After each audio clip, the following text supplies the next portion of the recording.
ಸ್ವಾಭಿಮಾನ ಮಾಲೂರು ತಾಲೂಕಿನ ಒಬ್ಬರಿದ್ದೀನಿ ನಾನು, ಇನ್ನೆಲ್ಲ ಬೆಂಗಳೂರಿಂದ ಬಂದವರೇ. ಎಷ್ಟೊತ್ತೇ ರಾತ್ರಿ ಆದ್ರೂ ಕೂಡ ಊರಿಗೆ ಬರ್ತೀನಿ. ನಾನು ಹೆಚ್ಚಿಗೆ ಮಾತಾಡೋದು ಕಡಿಮೆ ಮಾಡಿ ಮುಖ್ಯ ಅತಿಥಿಗಳು ವಿಶೇಷವಾಗಿ ಮುಖ್ಯಮಂತ್ರಿಗಳ ಭಾಷಣ ಆಗುವವರೆಗೂ ಕೂಡ ಎಲ್ಲರಿಗೂ ಕೂಡ ನಾನು ವಿನಂತಿ ಮಾಡ್ಕೊತೀನಿ. ನಾನು ಮೊದಲೇ ಹೇಳಿದ್ದೀನಿ, ಮಾಲೂರು ತಾಲೂಕು ಶಿಸ್ತಿದೆ, ಲಾಸ್ಟ್ ವರೆಗೂ ಯಾರು ಹೇಳೋದಿಲ್ಲ ಅಂತೇಳಿ. ಮುಖ್ಯಮಂತ್ರಿ ಭಾಷಣ ಆದಷ್ಟು ಬೇಗನೆ ಲೇಟ್ ಆದರೂ ಕೂಡ ಅವ್ರಿಗೆ ಅವಕಾಶ ಮಾಡಿಕೊಟ್ಟು ಅವ್ರು ಮಾತಾಡೋಕೆ ಅವಕಾಶ ಮಾಡಿಕೊಡ್ತೀನಿ. ನಾನು ದಯವಿಟ್ಟು ನನ್ನ ತಾಲೂಕಿನ ಜನತೆಯ ಮುಖೇನ ನಮ್ಮ ಎಲ್ಲ ನಾಯಕರಿಗೂ ಒಂದು ಮಾತನ್ನ ಕೊಡ್ತೇನೆ. ಏನಿವತ್ತು ಮುಖ್ಯಮಂತ್ರಿ ಆಗಿ ನಮ್ಮ ಸರ್ಕಾರ ಬಂದ ಮೇಲೆ ಅವಕಾಶ ತಗೊಂಡಿದ್ದಾರೆ. ಏನಿನ್ 1.25 ವರ್ಷ ಇದೆ, ಡೆವಲಪ್ಮೆಂಟ್ಸ್ ಒಂದಾದ್ರೆ 28ಕ್ಕೆ ಮತ್ತೆ ಸಾಮಾನ್ಯ ಜನ ಬಡವರ ಪರವಾಗಿರುವಂತಹ ಕಾಂಗ್ರೆಸ್ ಪಕ್ಷವನ್ನು ಆಡಳಿತಕ್ಕೆ ತರಲೇಬೇಕು ಅಂತೇಳಿ ರಾತ್ರಿ ಹಗಲು ದುಡಿತಾ ಇರುವಂತ ನಮ್ಮ ಪಕ್ಷದ ಮುಖಂಡರು, ಹಿರಿಯರು ಮತ್ತೆ ಮುಖ್ಯಮಂತ್ರಿ ಡಿ ಕೆ ಶಿವಕುಮಾರ್ ಅವರು. ನಾನು ಒಂದು ಮಾತನ್ನ ಹೇಳ್ತೇನೆ, ಕೋಲಾರ ಜಿಲ್ಲೆಯ ಪರವಾಗಿ ಮತ್ತೆ ಮಾಲೂರು ತಾಲೂಕು ಪರವಾಗಿ ನಮ್ಮ ಜಿಲ್ಲೆಯನ್ನ ವಿಶೇಷವಾಗಿ ನೋಡಿ, ನೀವು ಮಂತ್ರಿ ಕೊಡ್ತಿದ್ರು ಪರವಾಗಿಲ್ಲ, ಕೊಡ್ಲಿಲ್ಲ. ಆದ್ರೆ ಡೆವಲಪ್ಮೆಂಟ್ಸ್ಗೆ ನಮ್ಮ ಜಿಲ್ಲೆಯನ್ನ ಕಾಪಾಡಿಕೊಂಡು, ಯಾಕಂದ್ರೆ ಮೊದಲ ಮುಖ್ಯಮಂತ್ರಿ ಕೊಟ್ಟಂತ ಕರ್ನಾಟಕ ರಾಜ್ಯಕ್ಕೆ ಕೋಲಾರ ಜಿಲ್ಲೆ, ಅದ್ರ ಜೊತೆಗೆ ಪಾರ್ಲಿಮೆಂಟ್ಗೆ ಅತಿ ಹೆಚ್ಚಿನ ಪಾರ್ಲಿಮೆಂಟ್ ಕಾಂಗ್ರೆಸ್ಸಿನ ಎಂಪಿಗೆ ಗೆಲ್ಲಿಸಿಕೊಟ್ಟಂತ ಜಿಲ್ಲೆ ಕೋಲಾರ ಜಿಲ್ಲೆ. ಕಾಂಗ್ರೆಸ್ ಯಾವತ್ತೂ ಕೂಡ ಅಷ್ಟೇ 5-6 ಸೀಟುಗಳನ್ನು ಗೆಲ್ಲಿಸಿಕೊಟ್ಟಂತ ಜಿಲ್ಲೆ ಕಾಂಗ್ರೆಸ್ ಶಾಸಕರು ಕೋಲಾರ ಜಿಲ್ಲೆ.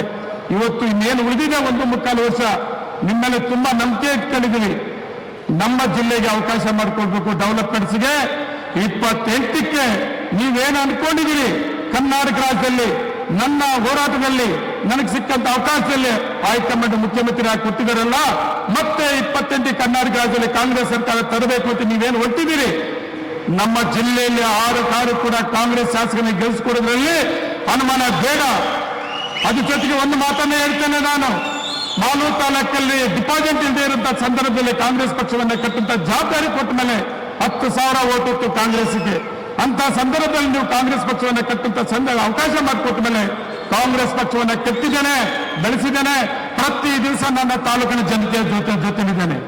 ನನಗೆ ಹೈಕಮಾಂಡ್ ಯಾರು ಅಂದ್ರೆ ಹೈಕಮಾಂಡ್ ನನ್ನ ಗಾಡ್ ಫಾದರ್ಗಳಿಲ್ಲ ಯಾರು ಕೂಡ.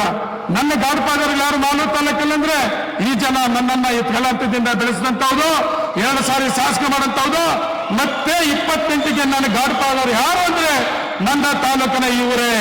28ಕ್ಕೆ ಮೊನ್ನೆ ಕಡಿಮೆ ಓಟಲ್ಲಿ ML ಆಗಿದೆ ಅಂತ ಮನಸ್ಸಲ್ಲಿ ಇಟ್ಕೊಂಡ್ಬಿಡ್ರಿ ಯಾವ ನಾಯಕರು ಕೂಡ. ಹೌದು, ಯಾವ ಮಾರಿದೀವಿ ನಮ್ಮ ನಾಯಕರು, ಕಡಿಮೆ ಓಟಲ್ಲಿ ML ಆಗಿದ್ದೀನಿ. ಪಾರ್ಲಿಮೆಂಟ್ ಎಲೆಕ್ಷನ್ಗೆ ಯಾವುದೇ ML 6 ವಿಧಾನಸಭಾ ಕ್ಷೇತ್ರದಲ್ಲಿ ಯಾರು ಎಷ್ಟೆಷ್ಟು ಓಟ್ ಹಾಕ್ಸ್ಕೊಂಡಿದ್ರು 23,000 ಓಟ್ ಹೆಚ್ಚಿಗೆ ಹಾಕ್ತಿದ್ರು.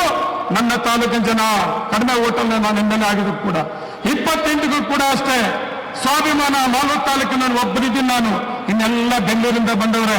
ಮಾಲೂರು ತಾಲೂಕಿನ ಜನ ತೀರ್ಮಾನ ಮಾಡವ್ರೆ, ನಾವು ಯಾವುದೇ ಕಾರಣಕ್ಕೂ ರಿಯಲ್ ಎಸ್ಟೇಟ್ ಬೆಂಗಳೂರವರಿಗೆ ಅವಕಾಶ ಮಾಡಿಕೊಡೋದು ಬೇಡ, ಸ್ಥಳೀಕರಣ ನಮ್ಮ ನಂಜೇಗೌಡ ಉಳಿದವನೇ ಅವನು ಉಳಿಸ್ಕೊಬೇಕು ಅಂತೇಳಿ ತೀರ್ಮಾನ ಮಾಡಿದ್ದಾರೆ. 28ಗೆ ನಮ್ಮ ತಾಲೂಕಿಂದ ಕಾಂಗ್ರೆಸ್ ಶಾಸಕರ ನಿಮ್ಮ ಜೊತೆ ಕೊಡ್ತೇವೆ ಅಂತೇಳಿ ಒಂದು ಸಂದೇಶವನ್ನು ನಾನು ಕೊಡ್ತಾ ಇದ್ದೇನೆ.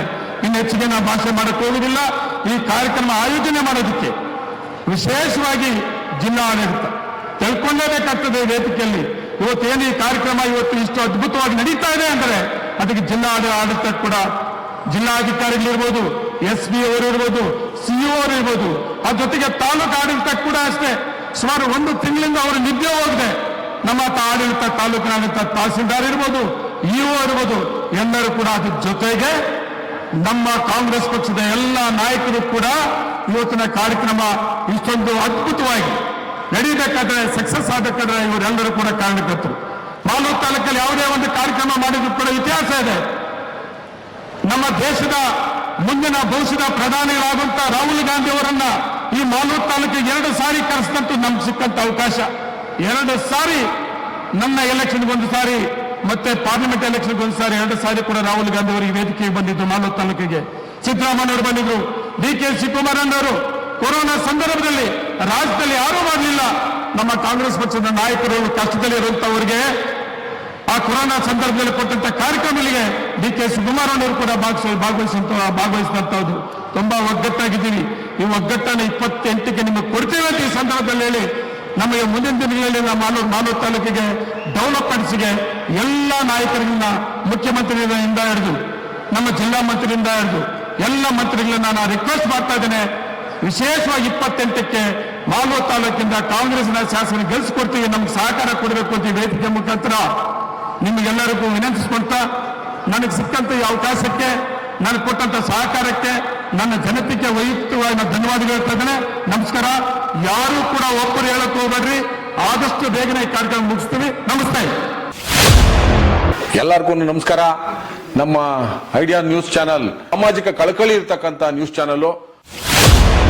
ಹಾಗಾಗಿ ದಯವಿಟ್ಟು ಈ ನ್ಯೂಸ್ ಚಾನಲ್ ಅನ್ನ ಎಲ್ಲರೂ ಸಬ್ಸ್ಕ್ರೈಬ್ ಮಾಡ್ಕೊಳ್ಳಿ ಪ್ಲೀಸ್. ನಮಸ್ತೆ ಎಲ್ಲ ನನ್ನ ಪ್ರೀತಿಯ ಕನ್ನಡಾಭಿಮಾನಿಗಳಿಗೆ, ಕಲಾಭಿಮಾನಿಗಳಿಗೆ ನಿಮ್ಮ ಪ್ರೀತಿಯ ಶಿವಾರ ಉಮೇಶ್ ಮಾಡೋ ನಮಸ್ಕಾರಗಳು. ಕೋಲಾರದ ಸಮಸ್ತ ಬಂಧುಗಳು, ಕರ್ನಾಟಕದ ಎಲ್ಲ ಕಲಾಭಿಮಾನಿಗಳು, ಕನ್ನಡಾಭಿಮಾನಿಗಳು ಈ ಐಡಿಯಾ ನ್ಯೂಸ್ ಚಾನಲ್ನ ಸಬ್ಸ್ಕ್ರೈಬ್ ಮಾಡ್ಕೊಳ್ಳಿ, ಬೆಂಬಲಿಸಿ, ಆಶೀರ್ವದಿಸಿ, ಆನಂದಿಸಿ, ವಿವೇಚಿಸಿ, ವಿಚಾರಿಸಿ. ಐಡಿಯಾ ನ್ಯೂಸ್ ಚಾನಲ್ಗೆ ತಾವೆಲ್ಲರೂ ಕೂಡ ಚಂದರ್ರಾಜ್. ಧನ್ಯವಾದಗಳು. ವೀಕ್ಷಕರೇ, ಇಂತಹ ವಿಡಿಯೋಗಳು ನೋಡಬೇಕಾದ್ರೆ ಐಡಿಯಾ ನ್ಯೂಸ್ ಅನ್ನು ಸಬ್ಸ್ಕ್ರೈಬ್ ಮಾಡಿ, ಶೇರ್ ಮಾಡಿ, ಲೈಕ್ ಮಾಡಿ.